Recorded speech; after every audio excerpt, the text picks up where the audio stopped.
Kaya ang My Hero Academia Chapter 410 ay sa wakas na ilabas at ito ay nagsimula sa isang internal monologue mula kay All For One na sinasabing kailangan niyang pumunta kay Shigaraki. Judging mula sa appearance ni Shigaraki, ang vestige ni All For One na nasa kanyang loob ay namatay nang hindi ginagamit ang kanyang trump card kaya maaari pa rin siyang manalo dito. Kaya inisip ni All For One sa kanyang sarili na kailangan kita Yoichi. Sapagkat si All For One ay hindi gumawa ng kahit isang magandang alaala sa kanyang buong buhay, gusto niyang sirain ang hinaharap ng lahat.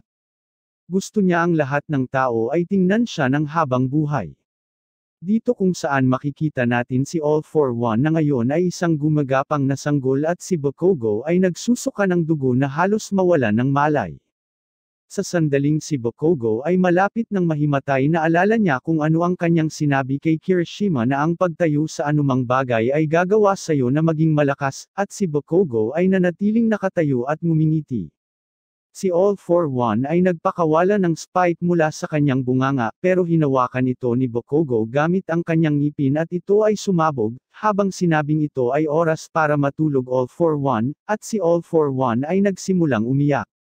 Kaya si All For One ay naging isang fetus at ang lahat ng vestiges ay nagsimulang kuminang.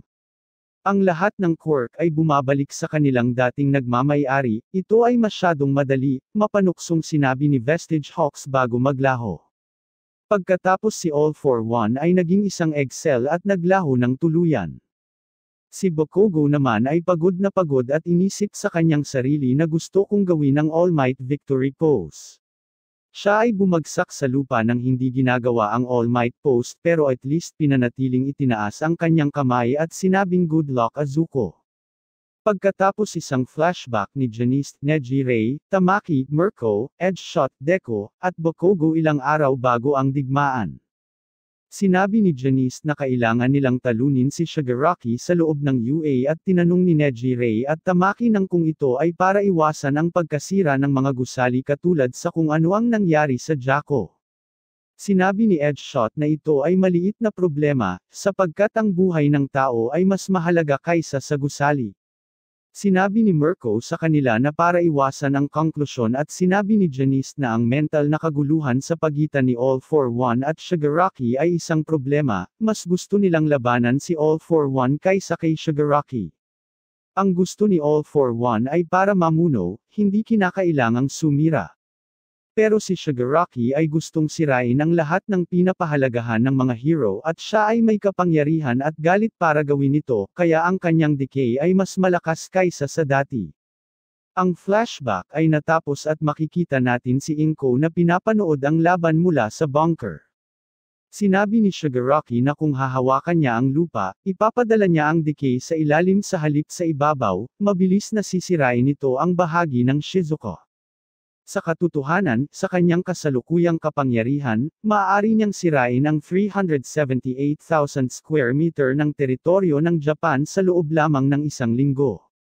Sinipa ni Deco si Shigaraki at nagsimulang isipin na isusuko niya ang Black Whip at ngayon gagamitin ang Gearshift Danger Sense at Fajin para mag-focus sa pag-atake pero kailangan niyang tapusin ito sa lalong madaling panahon.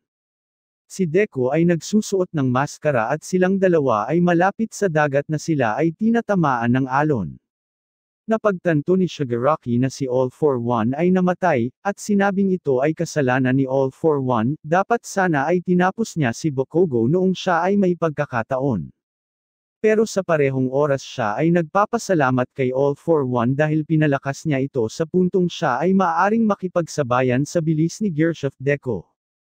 Sa sumunod na pahina hinawakan ni Shigaraki ang mukha ni Deco, pero sinira niya ang kanyang daliri sa parehong millisecond salamat sa kanyang danger sense, gayunpaman, isinigaw ni Banjo na bata, si Shinimori ay wala na tama, ninakaw ni Shigaraki ang danger sense, pagkatapos tinanong ni Shigaraki si Deco nang hanggang kailan ka makikipaglaban, at dito nagtatapos ang chapter, kaya dito natin tatapusin ang video na ito at maraming salamat sa panunood, hanggang sa muli.